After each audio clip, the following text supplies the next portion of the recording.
कौसल्या सुप्रजा रामः पूर्वा सन्ध्या प्रवर्तते। उत्तिष्ठ नरशार्दूल कर्तव्यम् दैवमाह्निकम्। कौसल्या सुप्रजा रामः पूर्वा सन्ध्या प्रवर्तते। उत्तिष्ठ नरशार्दूल कर्तव्यम् दैवमाह्निकम्। उत्तिष्ठोत्तिष्ठ गोविन्द उत्तिष्ठ गरुडध्वज। उत्तिष्ठ कमलाकान्त त्रैलोक्यम् मङ्गलम् कुरु। उत्तिष्ठोत्तिष्ठ गोविन्द उत्तिष्ठ गरुडध्वज। उत्तिष्ठ कमलाकान्त त्रैलोक्यम् मङ्गलम् कुरु। मातः समस्त जगताम् मधुकैटभारेः वक्षो विहारिणि मनोहर दिव्यमूर्ते। श्रीस्वामिनि श्रितजनप्रियदानशीले श्रीवेङ्कटेश दयिते तव सुप्रभातम्। मातः समस्त जगताम् मधुकैटभारेः वक्षो विहारिणि मनोहर दिव्यमूर्ते। श्रीस्वामिनि श्रितजनप्रियदानशीले श्रीवेङ्कटेश दयिते तव सुप्रभातम्। तव सुप्रभातमरविन्दलोचने भवतु प्रसन्नमुखचन्द्रमण्डले। विधिशङ्करेन्द्रवनिताभिरर्चिते वृषशैलनाथ दयिते दयानिधे। अत्र्यादिसप्तऋषयः समुपास्य सन्ध्याम् आकाशसिन्धुकमलानि मनोहराणि। आदाय पादयुगमर्चयितुम् प्रपन्नाः शेषाद्रिशेखर विभो तव सुप्रभातम्।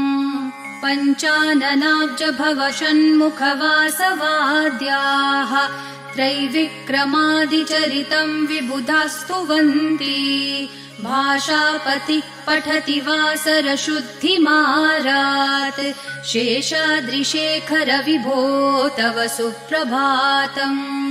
ईषत्प्रफुल्ल सरसीरुहनारिकेलपूगद्रुमादिसुमनोहर पालिकानाम् आवाति मन्दमनिलः सह दिव्यगन्धैः शेषाद्रिशेखर विभो तव सुप्रभातम्।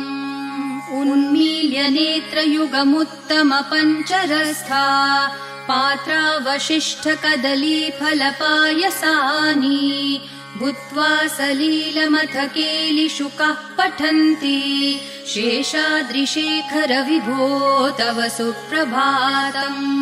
तन्त्री प्रकर्ष मधुरस्वनया विपञ्च्या गायत्यनन्तचरितम् तव नारदोऽपि। भाषा समग्रमसकृत्करचार रम्यम् शेषाद्रिशेखर विभो तव सुप्रभातम्। भृङ्गावली च मकरन्दरसानुविद्ध झनकार गीतनिनदैः सह सेवनाय निर्यात्युपान्त सरसी कमलोदरेभ्यः शेषाद्रिशेखर विभो तव सुप्रभातम्। योषागणेन वरदग्निविमथ्यमाने घोषालयेषु दधिमन्थन तीव्रघोषाः रोषात् कलिम् वदधते ककुभश्च कुम्भाः शेषाद्रिशेखर विभो तव सुप्रभातम्। पद्मेशमित्रशतपत्रगतालिवर्गाः हर्तुम् श्रियम् कुवलयस्य निजाङ्गलक्ष्म्या भेरीनिनादमिव बिभ्रति तीव्रनादम् शेषाद्रिशेखर विभो तव सुप्रभातम्। श्रीमन्नभीष्टवरदाखिललोकबन्धो श्री श्रीनिवास जगदैकदयैकसिन्धो श्रीदेवतागृहभुजान्तर दिव्यमूर्ते श्रीवेङ्कटाचलपते तव सुप्रभातम्। श्रीमन्नभीष्टवरदाखिललोकबन्धो श्री श्रीनिवास जगदेकदयैकसिन्धो श्रीदेवतागृहभुजान्तर दिव्यमूर्ते श्रीवेङ्कटाचलपते तव सुप्रभातम्। श्रीस्वामी पुष्करिणिकाप्लवनिर्मलाङ्गाः श्रेयोर्थिनो हरविरिञ्च सनन्दनाद्याः द्वारे वसन्ति वरवेत्रहतोत्तमाङ्गाः श्रीवेङ्कटाचलपते तव सुप्रभातम् श्रीशेषशैलगरुडाचल वेङ्कटाद्रिनारायणाद्रिवृषभाद्रिवृषाद्रिमुख्याम् आख्याम् त्वदीयवसतेरनिशम् वदन्ति श्रीवेङ्कटाचलपते तव सुप्रभातम् सेवापरः शिवसुरेश कृशानुधर्म रक्षोऽम्बुनाथ पवमानधनाधिनाथाः बद्धाञ्जलि प्रविलसन्निज शीर्षदेशाः श्रीवेङ्कटाचलपते तव सुप्रभातम् घाटेषु ते विहगराज मृगाधिराज नागाधिराज गजराज हयाधिराजाः स्वस्वाधिकारमहिमाधिकमर्थयन्ते श्रीवेङ्कटाचलपते तव सुप्रभातम्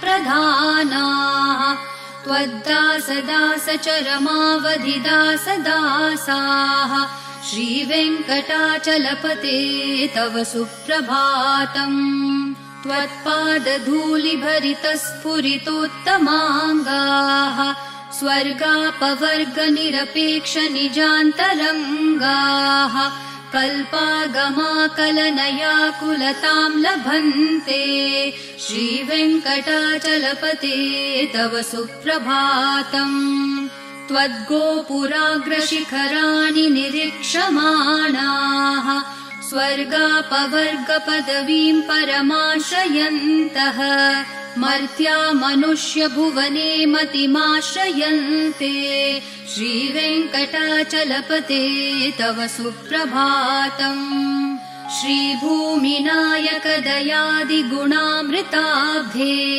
देवाधिदेव जगदेक शरण्यमूर्ते श्रीमन् अनन्त गरुडादिभिरर्चिताङ्घ्रे श्रीवेङ्कटाचलपते तव सुप्रभातम् श्रीपद्मनाभ पुरुषोत्तम वासुदेव वैकुण्ठमाधव जनार्दन चक्रपाणे श्रीवत्सचिह्न शरणागत पारिजात श्रीवेङ्कटाचलपते तव सुप्रभातम् कन्दर्पदर्पहर सुन्दर दिव्यमूर्ते कान्ताकुचाम्बुरुह कुड्मललोल दृष्टे कल्याण निर्मल गुणाकर दिव्यकीर्ते श्रीवेङ्कटाचलपते तव सुप्रभातम् मीनाकृते कमठकोल नृसिंहवर्णिन्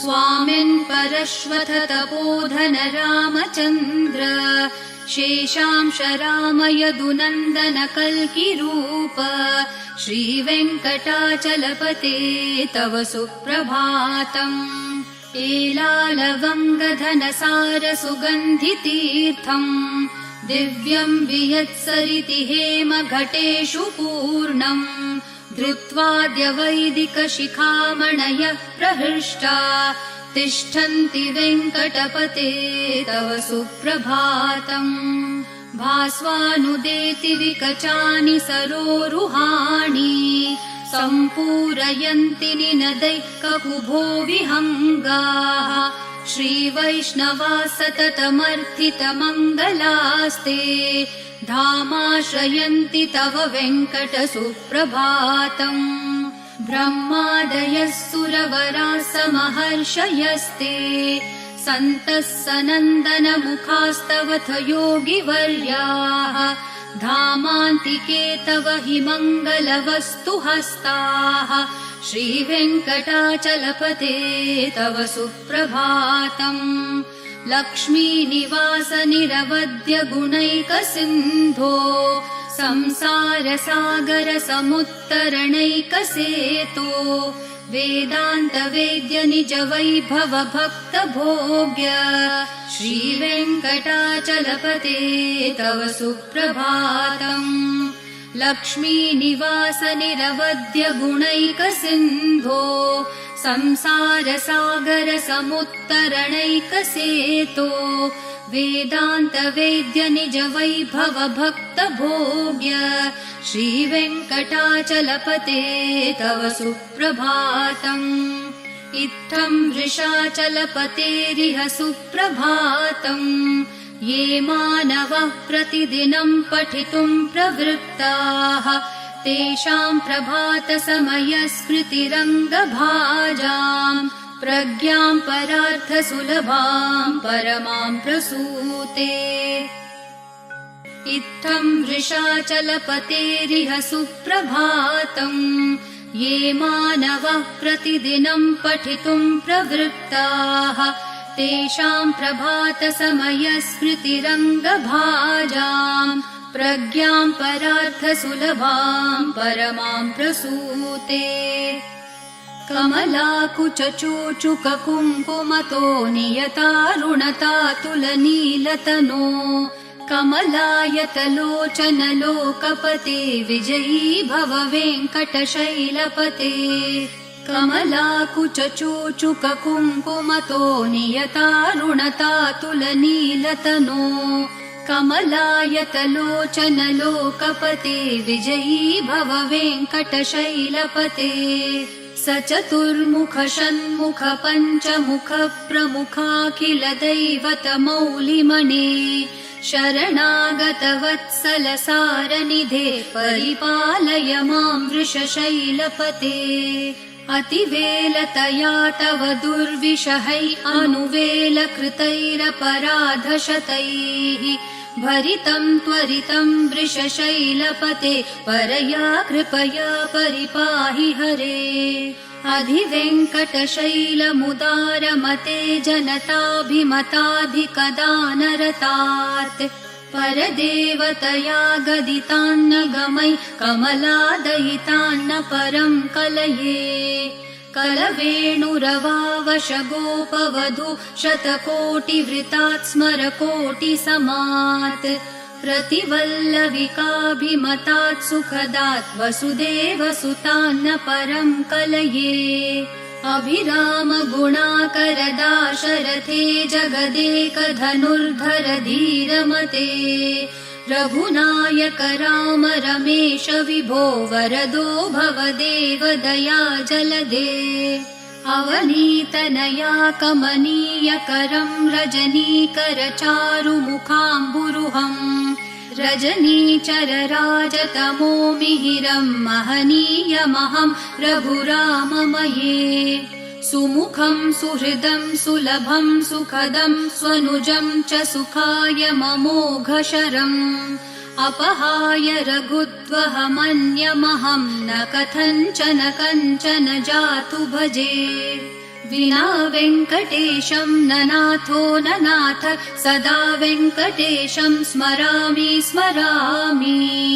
हरे वेङ्कटेश प्रसीद प्रसीद प्रियं वेङ्कटेश प्रयच्छ प्रयच्छ।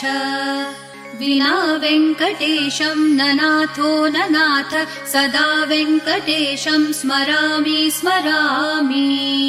हरे वेङ्कटेश प्रसीद प्रसीद प्रियं वेङ्कटेश प्रयच्छ प्रयच्छ। अहं दूरतस्ते पदाम्भोजयुग्म प्रणामेच्छयागत्य सेवां करोमि। सकृत्सेवया नित्यसेवाफलं त्वं प्रयच्छ प्रयच्छ प्रभो वेङ्कटेश। अज्ञानिना मया दोषान् अशेषान् विहितान् हरे क्षमस्वत्वं शेषशैलशिखामणे। अज्ञानिना मया दोषान् अशेषान् विहितान् हरे क्षमस्वत्वं शेषशैलशिखामणे। ईशानां जगतोऽस्य वेङ्कटपतेर्विष्णोः परां प्रेयसीं तद्वक्षस्थलनित्यवासरसिकां तत्क्षान्तिसंवर्धिनीम् पद्मालङ्कृतपाणिपल्लवयुगाम् पद्मासनस्थां श्रियम् वात्सल्यादिगुणोज्ज्वलाम् भगवतीं वन्दे जगन्मातरम् ईशानां जगतोऽस्य वेङ्कटपतेर्विष्णोः परां प्रेयसीम् तद्वक्षस्थलनित्यवासरसिकां तत्क्षान्तिसंवर्धिनीम् पद्मालङ्कृतपाणिपल्लवयुगाम् पद्मासनस्थां श्रियम् वात्सल्यादिगुणोज्ज्वलाम् भगवतीं वन्दे जगन्मातरम् श्रीमान् कृपाजलनिधे कृतसर्वलोक सर्वज्ञ शक्तनतवत्सल सर्वशेषिन् स्वामिन् सुशील सुलभाश्रित पारिजात श्रीवेङ्कटेश चरणौ शरणं प्रपद्ये श्रीमान् कृपाजलनिधे कृतसर्वलोक सर्वज्ञ शक्तनतवत्सल सर्वशेषिन् स्वामिन् सुशील सुलभाश्रित पारिजात श्रीवेङ्कटेश चरणौ शरणं प्रपद्ये आनूपुरार्पित सुजात सुगन्धि पुष्प सौरभ्य सौरभकरौ समसन्निवेशौ सौम्यौ सदानुभवनेऽपि नवानुभाव्यौ श्रीवेङ्कटेश चरणौ शरणं प्रपद्ये सद्यो विकासि समुदित्वर सान्द्र रागः सौरभ्य निर्भर सरोरुह साम्यवार्ताम् सम्यक्षु साहसपदेषु विलेखयन्तौ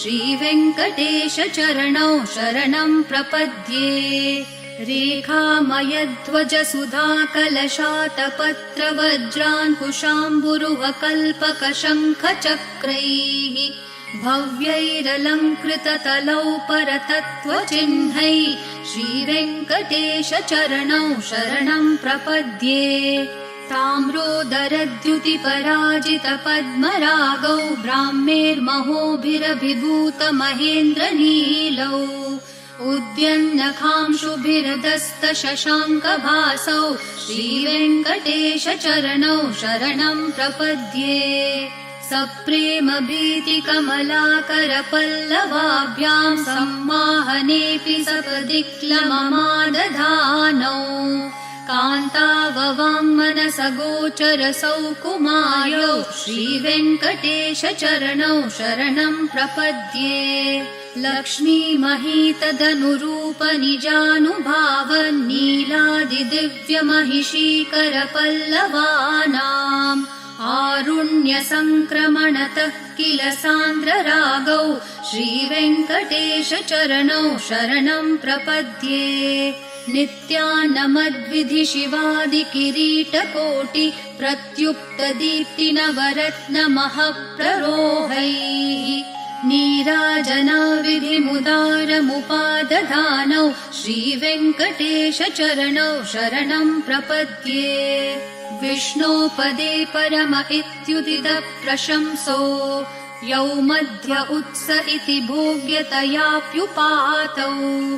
भूयस्ततेति तव पाणितलप्रदिष्टौ श्रीवेङ्कटेश चरणौ शरणं प्रपद्ये पार्थाय तत्सदृशसारथिना त्वयैव यौ दर्शितौ स्वचरणौ शरणं व्रजेति भूयोऽपि मह्यमिहतौ करदर्शितौ ते श्रीवेङ्कटेश चरणौ शरणं प्रपद्ये मन्मूर्धिकालियफने विकटाटवीषु श्रीवेङ्कटाद्रिशिखरे शिरसि श्रुतीनाम् चित्तेऽप्यनन्यमनसां सममाहितौ ते श्रीवेङ्कटेश चरणौ शरणं प्रपद्ये आम्लानहृष्यदवनीतलकीर्णपुष्पौ श्रीवेङ्कटाद्रिशिखराभरणायमानौ आनन्दिताखिल मनोनयनौ तवेतौ श्रीवेङ्कटेश चरणौ शरणं प्रपद्ये प्रायप्रपन्नजनता प्रथमावगाह्यो मातुस्तनाविविशिशोरमृतायमानौ प्राप्तौ परस्परतुलामतुलान्तरौ ते श्रीवेङ्कटेशचरणौ शरणं प्रपद्ये सत्त्वोत्तरैः सततसेव्यपदाम्बुजेन संसारतारकदशार्द्रदृगञ्चलेन सौम्योपयन्तृमुनिना मम दर्शितौ ते श्रीवेङ्कटेशचरणौ शरणं प्रपद्ये सत्त्वोत्तरैः सततसेव्यपदाम्बुजेन संसारतारकदशार्द्रदृगञ्चलेन सौम्योपयन्तृमुनिना मम दर्शितौ ते श्रीवेङ्कटेशचरणौ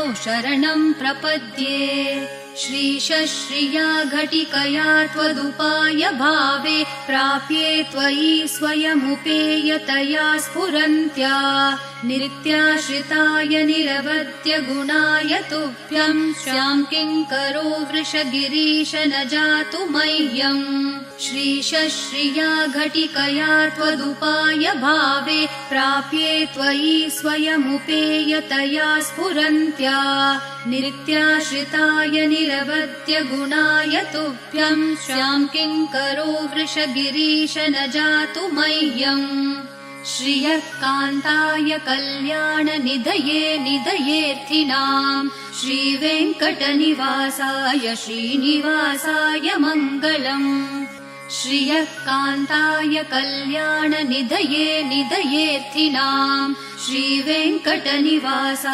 श्रीनिवासाय मङ्गलम् लक्ष्मी सविभ्रमालोकसुप्रविभ्रह्मचक्षुषे चक्षुषे सर्वलोकानां वेङ्कटेशाय मङ्गलम् श्रीवेङ्कटाद्रिशृङ्गाग्रमङ्गलाभरणाङ्ग्रये मङ्गलानां निवासाय श्रीनिवासाय मङ्गलम् सर्वावयवसौन्दर्यसम्पदा सर्वचेतसां सदा सम्मोहनायास्तु वेङ्कटेशाय मङ्गलम् नित्याय निरवध्याय सत्यानन्दचिदात्मने सर्वान्तरात्मने श्रीमद्वेङ्कटेशाय मङ्गलम् स्वतः सर्वविदे सर्वशक्तये सर्वशेषिणे सुलभाय सुशीलाय वेङ्कटेशाय मङ्गलम् परस्मै ब्रह्मणे पूर्णकामाय परमात्मने प्रयुञ्जे परतत्त्वाय वेङ्कटेशाय मङ्गलम् आकालतत्त्वमशान्तम् आत्मनामनुपश्यताम् अतृप्तामृतरूपाय वेङ्कटेशाय मङ्गलम् प्रायस्वचरणौ पुंसां शरण्यत्वेन पाणिना कृपया दिशते श्रीमद्वेङ्कटेशाय मङ्गलम् दयामृत्तरङ्गिन्यास्तरङ्गैरिव शीतलैः अपाङ्गैः सिञ्चते विश्वं वेङ्कटेशाय मङ्गलम् सद्भूषाम्बरहेतिनां सुषमावहमूर्तये सर्वार्तिशमनायास्तु वेङ्कटेशाय मङ्गलम् श्रीवैकुण्ठविरक्ताय स्वामि पुष्करिणीतटे रमया रममाणाय वेङ्कटेशाय मङ्गलम् श्रीवैकुण्ठविरक्ताय स्वामि पुष्करिणीतटे रमया रममाणाय वेङ्कटेशाय मङ्गलम् श्रीमत्सुन्दरजामातृमुनिमानसवासिने सर्वलोकनिवासाय श्रीनिवासाय मङ्गलम् मङ्गलाशासनपरैर्मदाचार्य पुरोगमैः सर्वैश्च पूर्वैराचार्यैः सत्कृतायास्तु मङ्गलम्।